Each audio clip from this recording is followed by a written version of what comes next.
Olá, como está? Como foi a sua semana? Estamos juntos mais uma vez e vamos estudar a Bíblia, a Palavra de Deus. Ore comigo. Querido Deus e amado Pai, orienta-nos no estudo da Tua Palavra, que ela possa preencher os nossos corações e nos levar à maturidade. Em nome de Jesus. Amém. Muito bem, meus queridos, nós estamos estudando a primeira carta escrita por Pedro, ou como aparece em algumas versões bíblicas, a primeira epístola universal do apóstolo Pedro. Uma carta que foi escrita para crentes judeus e gentios que viviam na parte oriental da Ásia Menor. O nosso tema é as obrigações da graça. E o nosso texto é 1 Pedro, capítulo 1, 3, capítulo 5, verso de número 12.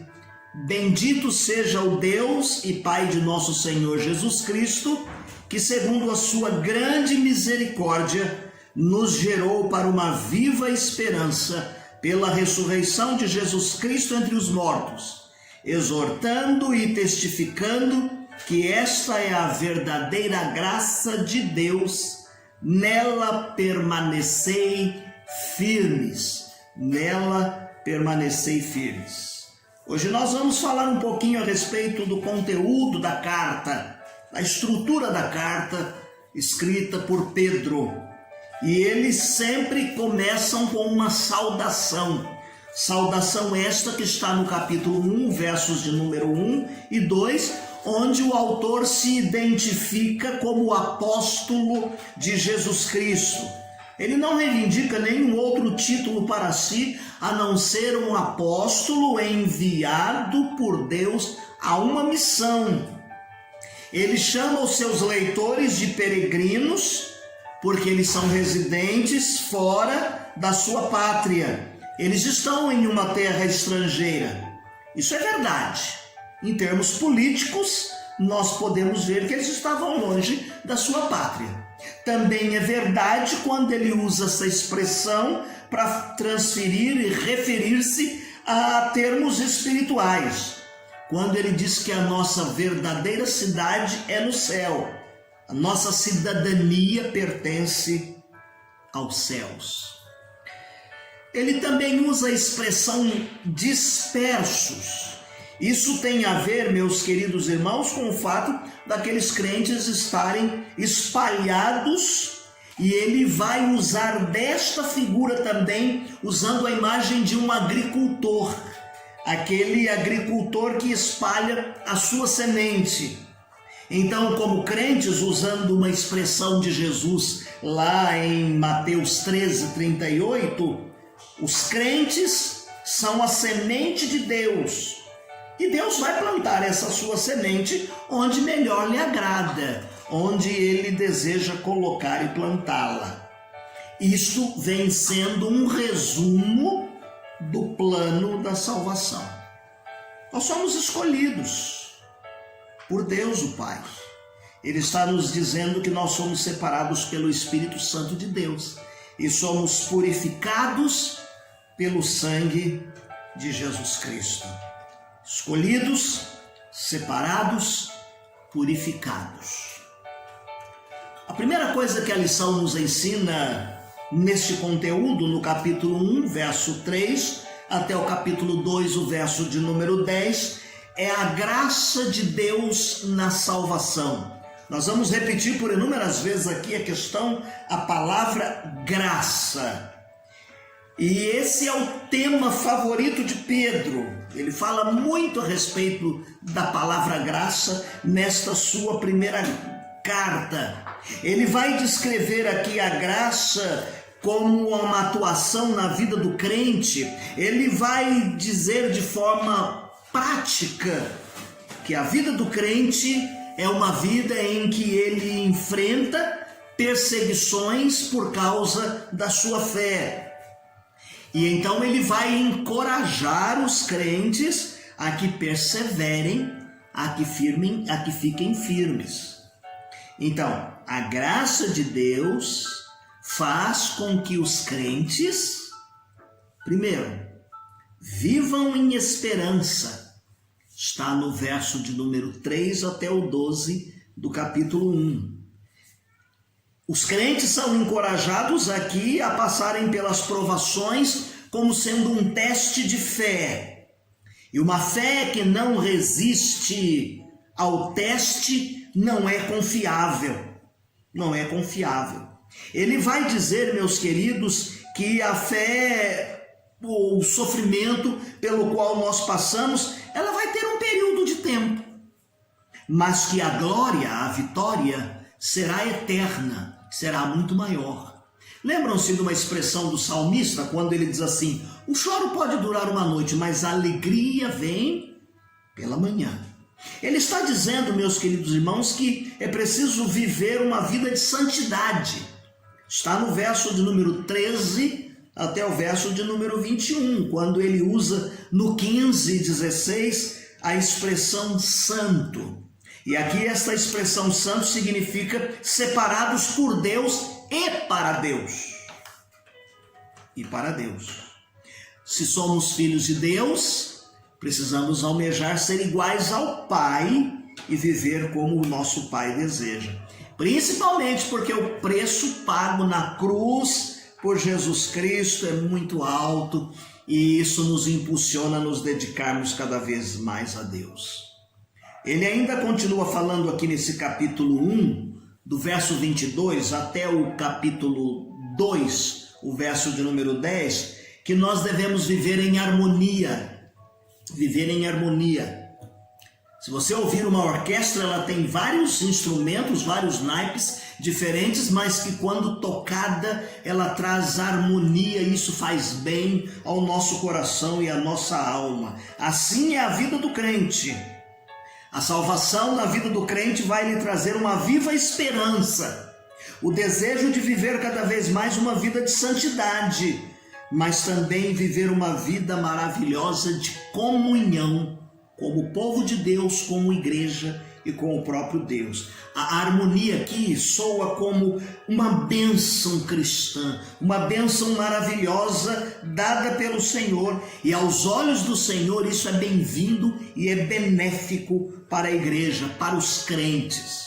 Ele está dizendo isso para os crentes do seu tempo e para mim e para você também. Se nós obedecermos a palavra de Deus e praticarmos o amor, haverá harmonia na igreja, na família de Deus.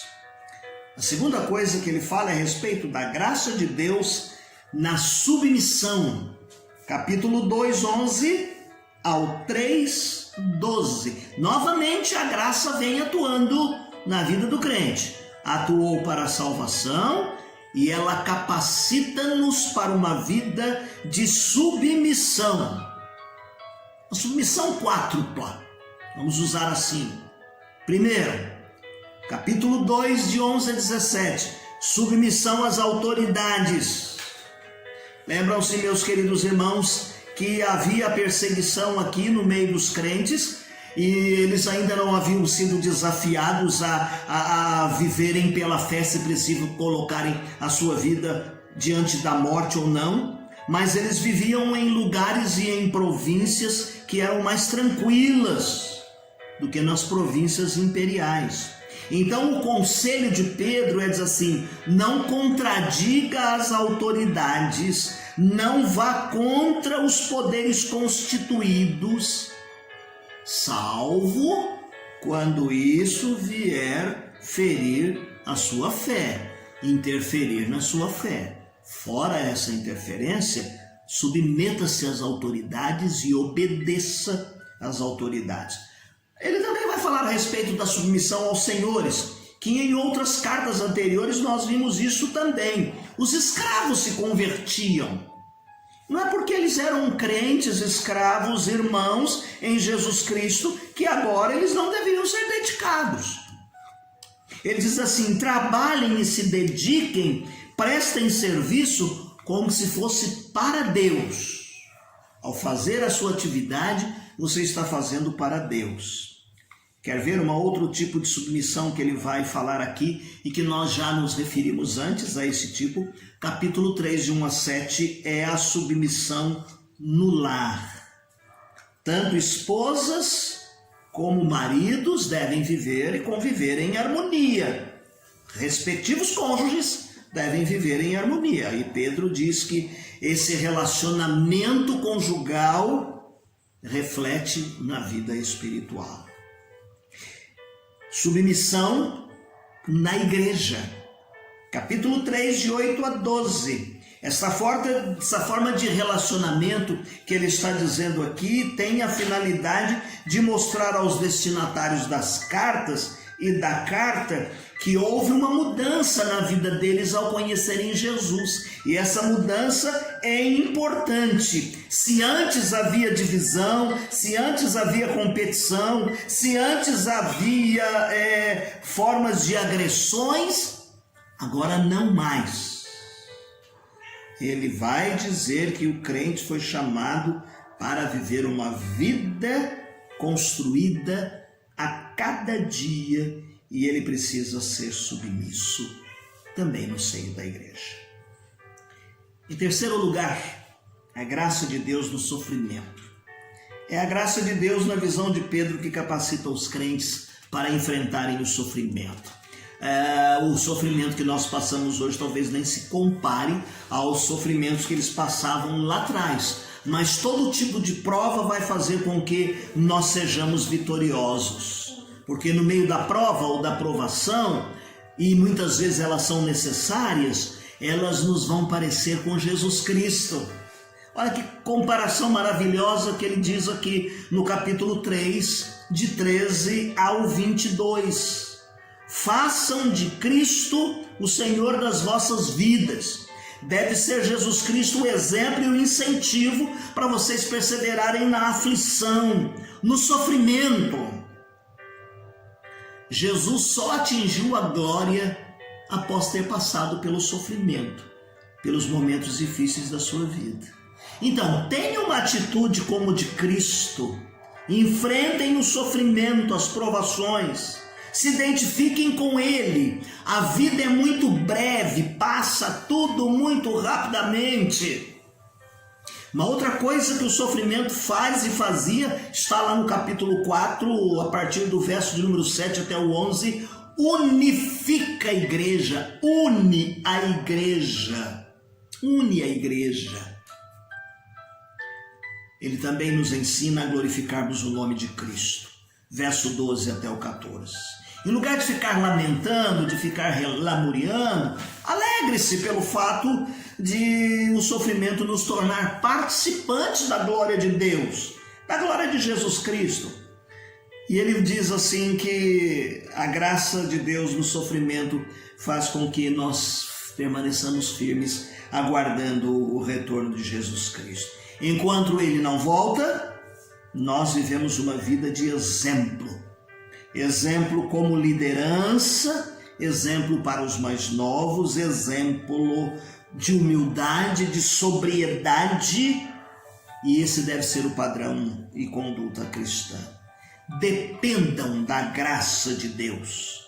Precisamos depender para sermos aperfeiçoados, confirmados e fortalecidos. Somente pessoas humildes que experimentam a graça de Deus e confessam a Deus e vivem na sua dependência. E nós lançamos toda a nossa ansiedade, porque o Senhor tem cuidado de nós. Em último lugar, então, aqui ele fala e despede-se, capítulo 5, 12 a 14. E ele expressa essa gratidão através do louvor e da graça de Deus, pedindo que Deus permita que os crentes cresçam, mesmo em meio ao sofrimento. Ele manda um abraço e fala à sua igreja coeleita em Babilônia, provavelmente ele estava em Roma, e ele manda uma saudação fraterna para os membros da família de Jesus Cristo. Amém, queridos?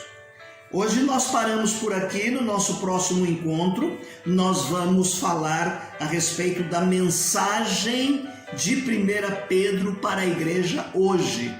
Deixe-me lembrar aqui algumas palavras do hino de número 433 do cantor cristão. Colheita além. Cai a semente no bom frescor, é semeada sim no calor, é semeada na viração, é semeada na escuridão. Oh, qual há de ser além a ceifa do mal ou bem? Sempre lançada com força ou langor, com ousadia, com medo e tremor. Já ou nas eras do certo porvir, messe bendita e gloriosa tem de vir. Vale-me tu, grande semeador, faz prosperar todo o meu labor.